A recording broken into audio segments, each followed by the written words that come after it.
gye buvuddeko gavumenti ya kuno yalangira enteekateeka y'okugatta ebitongole ebikola emirimu egyefaanaaniza minisitule ez'enjawulo okusobola okukendeeza ku nsaasaanya y'ensimbi nga bino okusobola okukendeeza ku nsaasaanya y'ensimbi nga byagattibwa mwe mwalina ekitongole ki Uganda Coffee Development Authority ekyali kivunaanyizibwa ku mutindo gw'emmwanyi nga kino kyateekebwa wansi wa minisitule y'ebyobulimi n'obulunzi.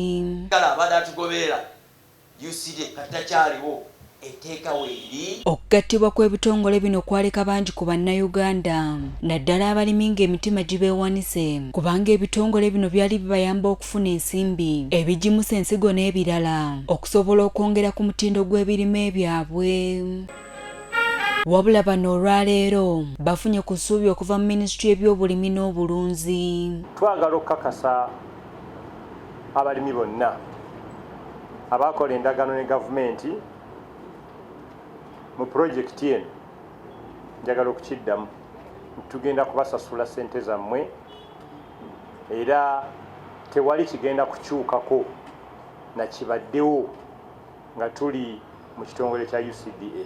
Wano minisitule evunaanyizibwa ku by'obulimi n'obulunzi evuddeyo okulungamya abalimi n'abalunzi era Ronald Tokuro omuteesiteesi omukulu mu minisitule eno aliko okulungamya kwakoze oba okutegeeza abantu abo bonna abafuna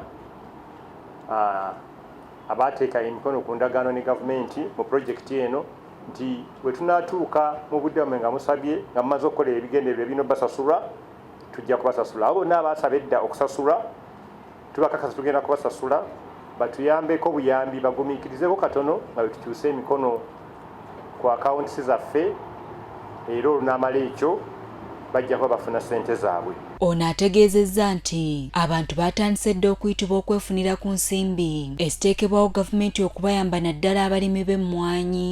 Mwaka oguwedde wakati w'omwezi gw'omunaana n'ogw'ekkumi okuwa abalimi 152 essente obukadde 12,600 okubayambako okwongera okulima emmwanyi era abalimi bano bayita mu kakungunta akaalimu abantu abaasaba 200.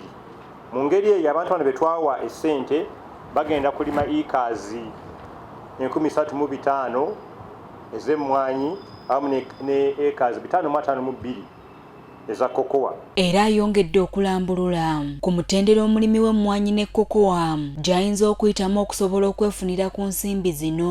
Mutendera egigendererwamu okuwa abantu ensimbi zino twayita mu mawulire ne tuyita abantu bonna abaagala okulima emmwanyi mu nsi yonna era abantu abo bwe bajja ne tubategeeza nti omuntu alina okuba nga alina ika 10 ika entono ennyo 10 ate ennene 50 alina okuba nga wa myaka 18 n'okwambuka waggulu alina okulaga nti alina obusobozi obulima emmwanyi ate era alina okukakasa nti n'agenda kukozesa abakugu abamanyi okulima emmwanyi. Okusinziira ku ono enteekateeka eno yatandika mu mwaka gwa 2022 era nga yakukomekkerezebwa mu mwaka gwa 2007 nga yatandikibwa n'ekigendererwa ky'okwongeza ku bungi bw'emmwanyi mu ggwanga era ng'abalimi abatannafuna bakyalina omukisa okuganyulwamu